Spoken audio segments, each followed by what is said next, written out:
Bonjour à toi. J'aimerais revenir sur la canalisation que j'ai transmise en ce début du mois, sur les énergies du mois de septembre. J'aimerais revenir sur un point essentiel que j'ai pu percevoir, c'est ce point d'impact. On y est depuis toute la semaine, hein. Toute la semaine a été et sera encore, hein, parce que voilà, c'est une continuité. Mais cette semaine a été fort en encodage, en haute et puissante vibration, et ce qui a créé beaucoup de peur, d'agitation. On a complètement été mis dans un tourbillon, complètement dans un tourbillon qui nous a mis dans une frénésie je vois des balles de ping-pong en fait, de bouger dans tous les sens, de s'agiter dans tous les sens.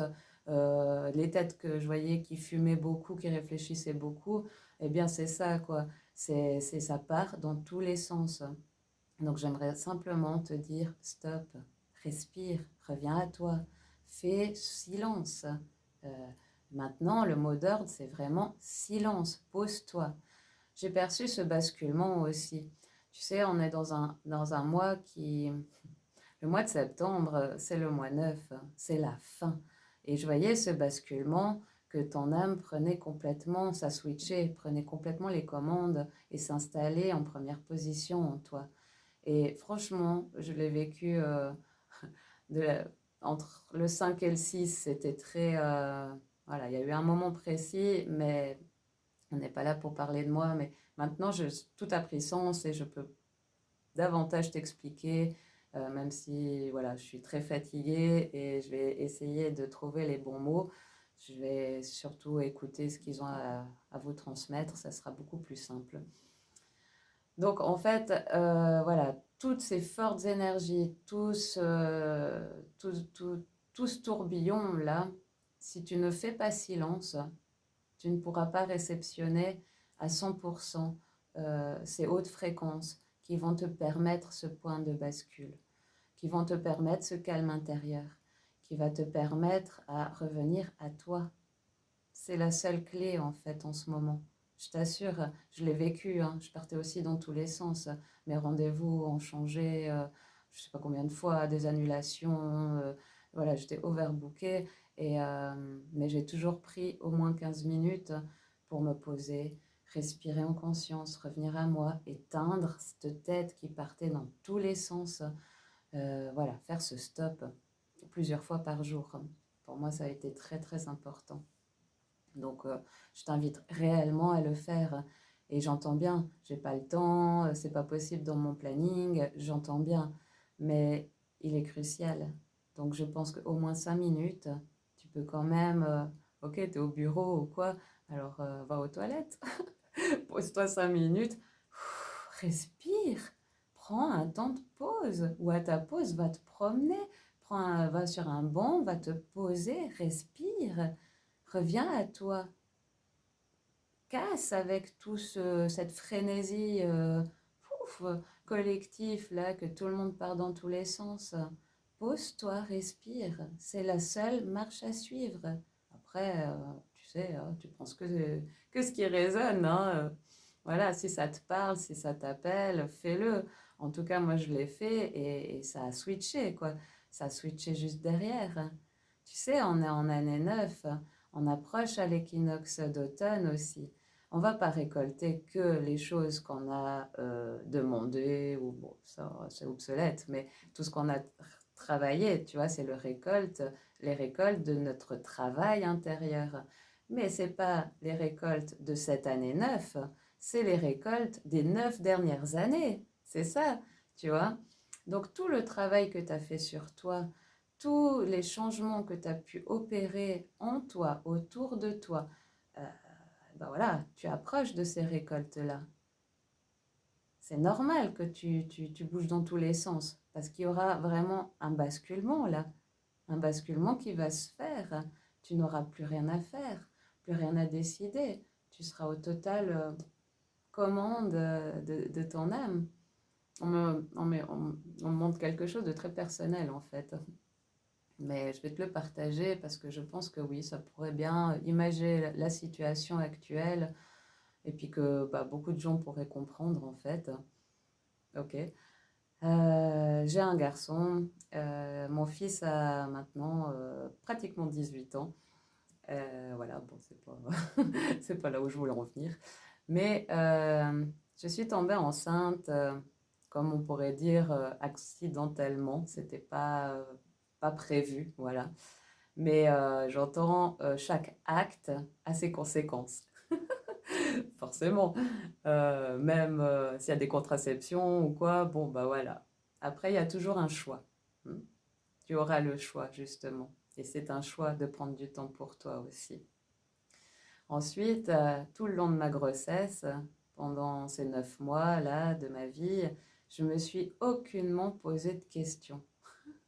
À part les rendez-vous chez le médecin, le gynécologue, je me suis jamais posé de questions sur l'accouchement, sur le fait comment ça allait se passer. J'ai fait aucun cours de préparation voilà, sur l'accouchement, rien. Vraiment, j'allais vraiment le cœur léger en voyant que cette image, que ces femmes dans ces chambres travaillaient jusqu'au bout, allaient mettre au monde leur bébé et reprenaient leur vie. Pour moi, c'était quelque chose d'ancestral et ça s'est toujours fait comme ça. Et pour moi, c'était OK. Et c'est ce qui s'est passé.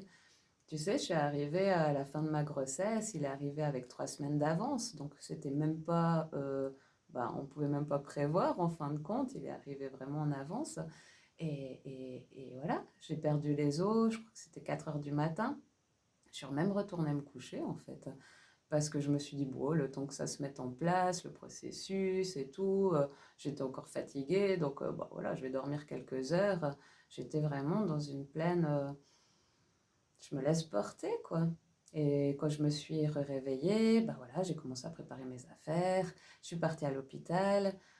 J'ai fait mon admission qui a pris en 5-10 minutes parce que la dame était toute stressée de savoir que j'avais perdu les os déjà il y a quelques heures auparavant. Et ils m'ont installée en salle de travail. Et en salle de travail, le temps que je m'installe, bah voilà, mon fils arrive.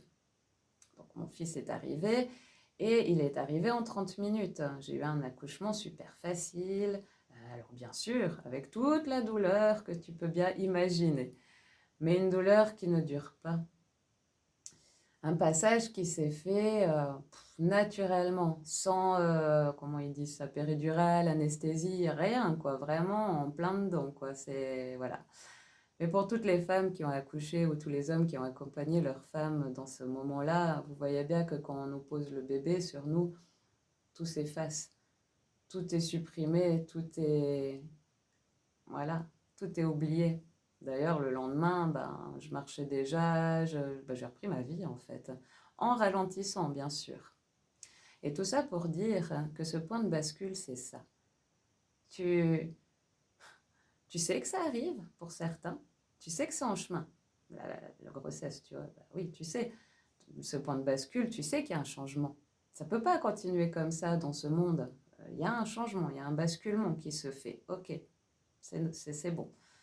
Mais si tu lâches prise et tu te dis c'est naturel, les choses, on ne peut pas continuer comme ça de toute façon. Donc, ça devient naturel. Lâche prise, sors du contrôle. Ah, les femmes qui sont enceintes doivent ralentir quand même, écouter leur corps. Ben voilà, que tu sois un homme, tu vas bien comprendre aussi, tu vois. Ralentis, prends du temps pour toi, respire, mange sainement, prends soin de toi, tu vois. C'est important, c'est des clés primordiales. Et ensuite, quand le moment est venu, parce que tu sens qu'il y a ce truc en toi, et c'est ce qu'on vit cette semaine, enfin ce qu'on a vécu la semaine dernière, c'est ça, tout s'agite, bah oui, ça se prépare, ça bouge, tu vois. Et ce point de bascule, c'est ça, plus tu lâches, plus tu accueilles, plus tu dis, ok, c'est douloureux, mais c'est tellement un cadeau après, c'est tellement bénéfique que j'y vais, quoi. Parce que, tu sais, quand tu as un enfant, ça te change intérieurement, mais pour la vie. Du coup, il y a tout ton extérieur qui change aussi. Que tu sois préparé ou pas. Ça, c'est propre à chacun. Moi, je n'étais pas vraiment préparée. J'ai vécu ça un jour après l'autre. Alors, je sentais bien que j'étais changée à l'intérieur de moi, forcément. Il est né, ça a pris tout sens. Ça a vraiment changé mon extérieur. Et plus il grandissait, plus c'était magique et ça changeait encore mon extérieur. La vie est impermanente. La vie est mouvement. La vie est en permanente évolution. Tu sais, je te parle que j'ai vécu ce basculement et c'est vraiment comme un accouchement. C'est vraiment, voilà, tu donnes vie, tu t'offres à toi-même une nouvelle vie. C'était des moments, des instants très intenses. Tu sais, j'ai aussi vécu une montée de Kundalini. Et tout ce que je te raconte là, moi, j'ai rien demandé, j'ai pas choisi. J'ai simplement, voilà, marché chacun de mes pas et c'est ce qui est venu à moi. Et cette montée de Kundalini aussi était très douloureuse. C'est quelque chose qui te traverse, qui te nettoie, qui t'écartèle. C'est très différent pour chacun après, tu vois. Mais encore une chose, c'est pas quelque chose qu'on demande, c'est pas quelque chose qu'on attend impatiemment ou qu'on travaille pour avoir ça. Ce point de bascule aussi. Tout ce qu'on te demande là, c'est de faire silence, de revenir à toi et de te laisser porter. Parce que ce que je te raconte là sur ma grossesse et tout, c'est juste pour imaginer que ça peut se passer complètement naturellement, comme une naissance, tu vois, comme une naissance naturelle. Les femmes, on est faites pour ça, donc c'est naturel. Si tu prends la tête, si tu t'engorges de plein d'angoisse, tu auras un accouchement, à mon sens, moi j'en ai qu'un, mais du coup, voilà. Mais vu qu'il y a des frères et sœurs, je pense que aussi tu recommencerais pas. Tu vois, il y aurait que des enfants uniques. Enfin voilà, tout ça pour dire que là, on me montre que quand il y a ce basculement qui se produit, que ton âme devient carrément le chef d'orchestre. Je vois vraiment tu sais, le chef d'orchestre avec sa baguette, et toi, tu es le musicien qui crée cette musique. Ou alors, peut-être ça sera plus simple de voir comme ça, c'est ton âme et comment t'appelles ça? L'impresario, le scénariste, voilà, le scénariste, il a déjà toute ton histoire. L'âme, c'est toi. L'âme est venue s'incarner en toi. Mon âme est venue s'incarner en ce corps pour vivre une histoire, pour vivre ce qu'elle avait à vivre et à faire son pleine expérience. Donc, c'est le scénariste, je crois que ça se dit comme ça, bon, celui qui a créé le film, qui a toute l'écriture, oui, un scénario, voilà, tout le scénario en ses mains, parce qu'il sait exactement qu'est-ce qu'il a envie de vivre, qu'est-ce qu'elle a envie de vivre. Et toi, tu es l'acteur. Donc, le scénariste sera toujours là pour te dire: ah non, un peu plus à gauche, tiens-toi comme ça, c'est mieux avec la lumière. Ou ah, peut-être qu'on va dire cette phrase comme ça, ou on va plutôt changer cette scène parce qu'elle te correspond mieux avec ce que tu vis en ce moment. Mais c'est ça la vie, c'est ça, tu vois. Et ce point de bascule, justement, c'est ça. C'est que ta vie va être comme ça tout le temps. Tu sais, quand tu as ces élans du cœur et puis tu te dis, purée, j'aurais jamais pensé à ça, mais en fait, il y a tout qui s'est déroulé comme sur un tapis rouge, tout s'est mis en place, c'était facile, c'était chouette, tu as sûrement vécu ces moments-là. Bah, ça sera comme ça tout le temps. Alors, maintenant, est-ce que tu as envie de faire ce silence, prendre du temps pour toi et accepter de tout perdre? Parce que je peux te dire que ma semaine, là, elle n'a pas été si simple, hein. J'ai dû acter des choses dans ma vie, j'ai dû restructurer certaines choses, finir. Et, euh, et franchement, c'est comme si on me demandait, mais est-ce que tu es prête de tout perdre, de tout lâcher, tout ce que tu as construit jusqu'ici, tout ce que tu croyais être, même mes rêves, hein, tout ce que j'avais pu projeter pour mon avenir? Est-ce que tu es sûre que tu as envie de me faire confiance comme ça? De lâcher prise totalement? Je le fais, hein, depuis 5 ans, je suis indépendante et tout ce que j'entends, tout ce que ma guidance me propose, bah, à chaque fois, je dis un grand oui. Je m'en fous du regard des gens, je m'en fous de ce qu'on peut penser. Je m'en fous de perdre quelque chose parce que je sais qu'en fin de compte, ça fait de la place pour autre chose. Voilà, je me laisse totalement porter. Je le faisais déjà comme ça. Mais là, je te parle de quelque chose de plus profond, quelque chose qui a fait sens encore plus en moi. Je pense que certains parlaient beaucoup, ouais, je sais pas, c'était beaucoup l'année passée qu'on entendait beaucoup cette troisième dimension, cinquième dimension, ce basculement comme ça. Bah, c'est ça. Je le faisais, cet aller-retour entre les deux. Mais j'y revenais souvent à cette troisième dimension parce qu'on est dans un monde de troisième dimension et ça ne changera pas, et pas tout de suite forcément, quoi. C'est pas du jour au lendemain. Mais ce que j'ai remarqué, la grande différence là, c'est que c'est plus une obligation, c'est plus un devoir d'y revenir, c'est un choix, tu vois. C'est la grande différence. Et ce choix-là, ben, c'est la liberté. C'est une autonomie. Et puis en plus, tu te rends compte que ça fait comme si tu étais en vacances 7 sur 7, 24 sur 24, 360 jours, 365 jours dans l'année. Parce qu'elle te dit, voilà, je te propose ça, viens. Bah ouais, je viens. Mais tu sais, j'ai écrit, dès que je suis sortie de ce moment-là, j'ai ressenti vraiment le besoin d'écrire. Et c'était vraiment, voilà, c'était vraiment canalisé, hein. Donc j'ai écrit tout un texte. Je vais le mettre ici sur ces réseaux, mais c'est pas encore le moment. Et ce texte, ce, ce, ouais, ce texte, je vois trois groupes de personnes. Alors déjà, le premier, ça sera pour des personnes qui commencent vraiment et sincèrement à être fatiguées et à perdre foi, mais une grande foi. Tu sais, quand tu baisses les bras et quand tu commences à baisser les bras, à te dire, ouais, mais à quoi ça sert? À quoi ça sert? Qu'est-ce que je fais là? Franchement, au bout d'un moment, ça m'est arrivé mais tellement de fois. Quand tu es proche, puis en fin de compte, tu te dis, mais ça viendra jamais.